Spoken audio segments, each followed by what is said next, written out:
کچھ لوگ ہمیشہ انسانوں کو سب سے زیادہ حقیقت دیں گے. زیادہ تر لوگوں کو بیتھوون کی موسیقی اور عادات جیسے عجیب و غریب موجودات کو کہاں رکھنا ہے، اس میں سب سے زیادہ مشکلات پیش آتی ہیں. کچھ لوگ کہتے ہیں کہ کچھ بھی حقیقی نہیں ہے اور فہرست میں شامل، لسٹ میں شامل تقریباً ہر اینٹیٹی کو بہت ہی لو رینکنگ دیتے ہیں. ہم پھر یہ سوال کر سکتے ہیں کہ حقیقت کس چیز سے ہم اس کو کمپیریزن میں پیش کر رہے ہیں، یا اس طرح کی ایکسرسائز میں، مشق میں جو بات واضح ہوتی ہے وہ یہ ہے کہ حقیقت ایک ایویلیویٹو اصطلاح ہے، ٹرم ہے، جو ہمارے دنیا کے نقطہ نظر کے لیے سب سے بنیادی چیزوں کو وے کرنے کا، جانچنے کا ایک طریقہ ہے. یہ کہنا کہ کچھ بھی حقیقی نہیں ہے، دراصل یہ کہنا ہے کہ ہم دنیا پر بالکل یقین نہیں رکھتے، یا اس بات پر کہ ہمارے اپنے ذہن دنیا پر بلیف نہیں رکھتے. یقیناً اس میں کچھ عجیب سی بات ہے، بالکل آڈ سی بات ہے. دوسری طرف کچھ لوگ، جن میں کچھ اہم فلسفی بھی شامل ہیں، یہ کہتے ہیں کہ فہرست میں شامل، اس لسٹ میں شامل ہر چیز حقیقی ہے. حقیقت میں کوئی یہ کہہ سکتا ہے کہ ہر چیز اپنی کائنڈ کی حقیقت کے طور پر حقیقی ہے. اس طرح نمبر 7 ایک نمبر کے طور پر حقیقی ہے، موسیقی موسیقی کے طور پر حقیقت ہے، فرشتے فرشتوں کے طور پر حقیقت ہے، اور آپ کے پاس بیٹھا شخص لوگوں کے طور پر حقیقی ہے. لیکن یہ ایک کلیور آنسر عام طور پر آنٹولوجی کے پوائنٹ کو مس کر رہا ہے یا نظر انداز کر رہا ہے، جو یہ دریافت کرنا ہے کہ سب سے زیادہ حقیقت کیا ہے، سب سے بنیادی حقیقت کیا ہے، اور کس چیز کو کس بنیاد پر سمجھا جائے گا. اگر ہم یہ کہیں کہ اپنے اپنے طریقے سے شیرلک ہومز یا رینبو قوس قزح کے آخر میں سونے کا برتن آپ، میں اور دیگر لوگوں کی طرح حقیقت رکھتے ہیں، جیسے آپ کا اپنا کتا یا آپ کے دوست کے کچن میں سونے کے برتن اور پین پاٹس، تو پھر ہمیں حقیقت کے تصور کو مکمل طور پر سمجھنے میں دشواری پیش آ رہی ہے. حقیقت کے بارے میں سوچنے کا پورا مقصد یہ ہے، پوائنٹ یہ ہے کہ کسی طرح دنیا میں جو سب سے بنیادی اور ناقابل تردید شے ہے، اس سے کم حقیقت رکھنے والی چیزوں سے الگ کیا جائے. اب یہ سوال کہ حقیقت کیا ہے اتنا اہم کیوں ہے، اس پر غور کریں. ہمارا پیٹ، کوئی کتا اور یا کوئی بلی، ایسا سوال کنسیو ہی نہیں کر سکتے. کتا یقیناً ایک complex series of cause and effect سیکھتا ہے. جب کھانے کے کنستر کی آواز آتی ہے تو وہ رات کے کھانے کی توقع کرتا ہے. وہ یہ بھی سیکھ سکتا ہے کہ کچھ تجربات کو ان امپورٹنٹ یا انٹرسٹ ورتی سمجھ کر نظر انداز کر دے. لیکن وہ جو چیز کبھی نہیں سیکھ پاتا وہ ایکسپلینیشن ہے. وہ کبھی نہیں پوچھتا وائی، کیوں. وہ صرف توقعات رکھتا ہے، ایکسپیکٹیشن رکھتا ہے، نظریات نہیں. کھانے کے کنستر اور کتے کے کھانے یعنی ڈاگ فوڈ کے درمیان تعلق اس کے لیے کافی ہے. اس کی زندگی بظاہر واقعات کا ایک سلسلہ ہے، جن میں بہت سارے متوقع ہیں، ایکسپیکٹڈ واقعات ہیں، کچھ غیر متوقع ہیں، لیکن وہ ان کے درمیان تعلق کو، کنیکشن کو، ان واقعات کے درمیان تعلق کو ایکسپلین نہیں کر سکتا، یا غالباً ایسے ایکسپلینیشن کو سمجھ بھی نہیں سکتا ہے. ایک بچہ دوسری طرف مسلسل کیوں پوچھتا ہے. مثال کے طور پر گھڑی کیسے کام کرتی ہے، اگر ہم چاہیں تو اسے کھول کر بچے کو اس کا میکینزم دکھا سکتے ہیں. محض سطحی حرکات یعنی اس کی سرفیس موومنٹ اس کے لیے کافی نہیں ہوتی. ہم یہ جاننا چاہتے ہیں کہ اس کے اندر کیا ہے، what is in side it. صرف بجلی چمکنے اور گرجنے کے سلسلے سے آگاہ ہونا ہمارے لیے کافی نہیں ہے.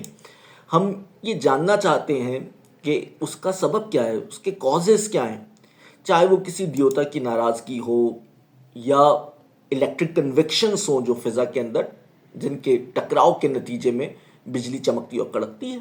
اور یوں ہم ظاہری اشیاء کے پیچھے ایک حقیقت کا تصور قائم کرنے لگتے ہیں، یعنی پوسچولیٹ کرنے لگتے ہیں ایک ریئلٹی اپیرنسز کے بیہائنڈ، اور نظر آنے والے واقعات کے سلسلے کو اندیکھے عوامل کازز کے ذریعے سے سمجھنے کی کوشش کرتے ہیں، ایونٹس کے ذریعے سے۔ قدیم اساطیر میتھولوجیز اس پس پردہ دنیا کو روحوں، دیوتاؤں، دیویوں اور شیطانوں سے آباد کرتی ہے۔ سائنس اسے ایٹمز، الیکٹرانز اور الیکٹرو میگنیٹک قوتوں سے بھرتی ہے۔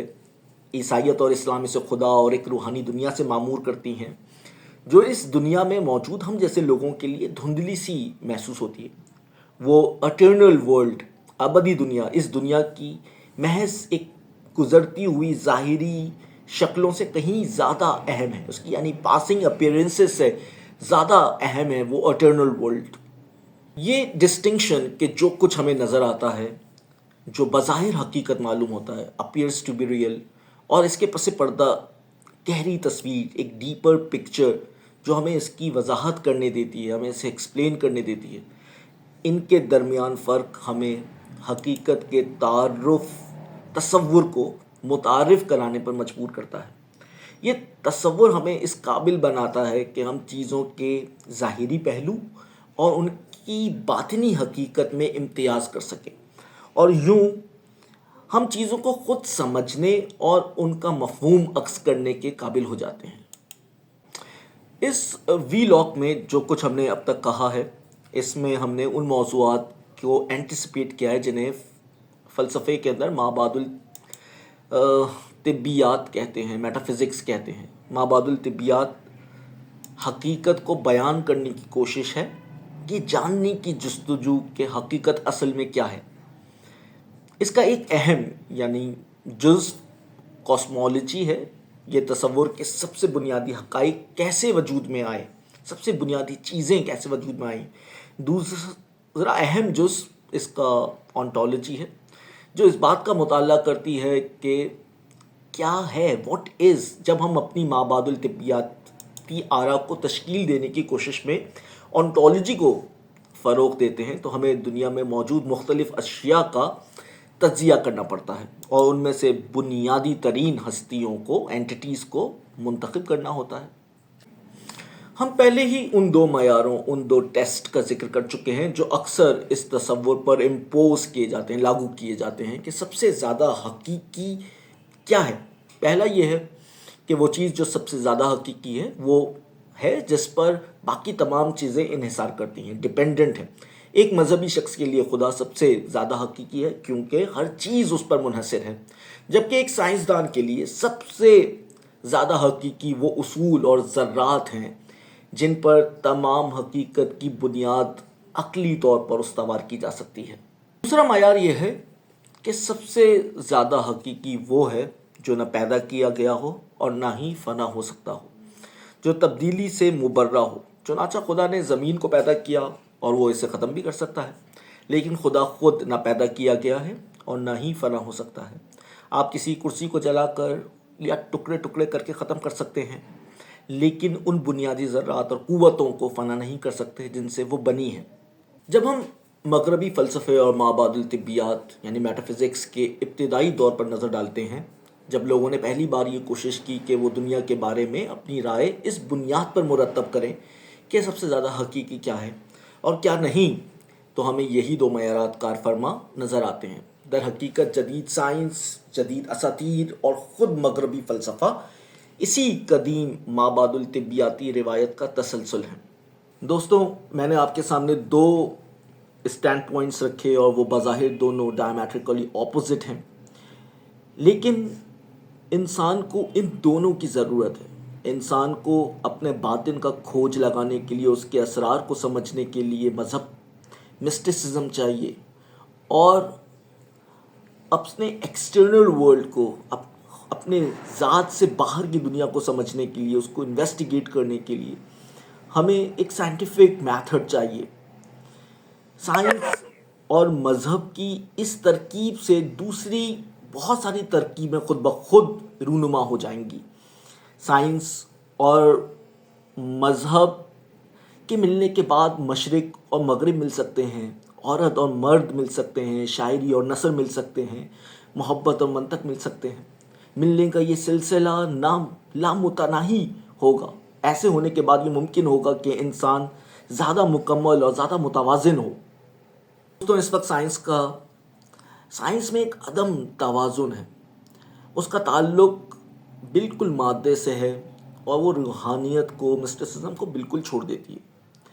یہ شاید ایک طرح کی خطرناک بات ہے، ایک لوپ سائیڈڈ ویو ہے. اگر انسان صرف مادے پر مبنی ہے تو زندگی کی تمام حقیقت ختم ہو جاتی ہے، انسان کی عظمت ختم ہو جاتی ہے، شاعری ختم ہو جاتی ہے. اس تصور نے کہ انسان محض مادہ ہے، انسان کو اس کے مقام سے گرا دیا ہے. اس نام نہاد سائنس نے انسان کا سارا وقار چھین لیا ہے. یہی وجہ ہے کہ آج پوری دنیا میں بے معنویت کا احساس چھایا ہوا ہے. لوگ اپنے آپ کو بالکل خالی سمجھ رہے ہیں. اس میں شک نہیں کہ ان کے پاس بہتر مشینیں، بہتر ٹیکنالوجی، بہتر مکان، بہتر غذا موجود ہے، مگر ان سب چیزوں کی بہتات اور یہ تمام مادی ترقی بے معنی ہے جب تک آپ بصیرت نہیں رکھتے، جب تک آپ جسم اور ذہن سے ماورا نہیں ہو جاتے، آپ اپنا مقام حاصل نہیں کر سکتے. اور سائنس اس ماورائیت کا انکار کرتی ہے. دوستوں سائنس زندگی کو دو حصوں میں تقسیم کرتی ہے، معلوم اور نامعلوم، نون اینڈ ان نون. مذہبیت زندگی کو تین حصوں میں تقسیم کرتی ہے، معلوم، نامعلوم اور ناقابل ادراک، اننویبل. معنویت ناقابل ادراک سے پیدا ہوتی ہے. معلوم وہ ہے جو کل تک نامعلوم تھا اور آج کا نامعلوم کل معلوم بن جائے گا. خاصیت کے اعتبار سے ان دونوں میں کوئی فرق نہیں ہے. ناقابل ادراک خاصیت کے اعتبار سے معلوم اور نامعلوم سے مختلف ہے. ناقابل ادراک کا مطلب ہے کہ آپ جتنے بھی گہرے چلے جائیں کچھ پھر بھی باقی رہتا ہے. آپ وثوق سے کچھ نہیں کہہ سکتے، بلکہ اس کے برعکس جتنی گہرائی سے آپ معلوم کریں گے اسراریت بڑھتی چلی جائے گی. میں سائنس کے خلاف ہرگز نہیں ہوں، بلکہ میں سائنس کی زیادہ سے زیادہ ترقی کا خواہاں ہوں تاکہ انسان کے پاس کچھ بلند مرتبہ کام کرنے کے لیے وقت ہو، جو کہ ایک غریب آدمی کے لیے ممکن نہیں ہے. غریب آدمی روٹی کے چکر سے باہر نہیں نکلتا.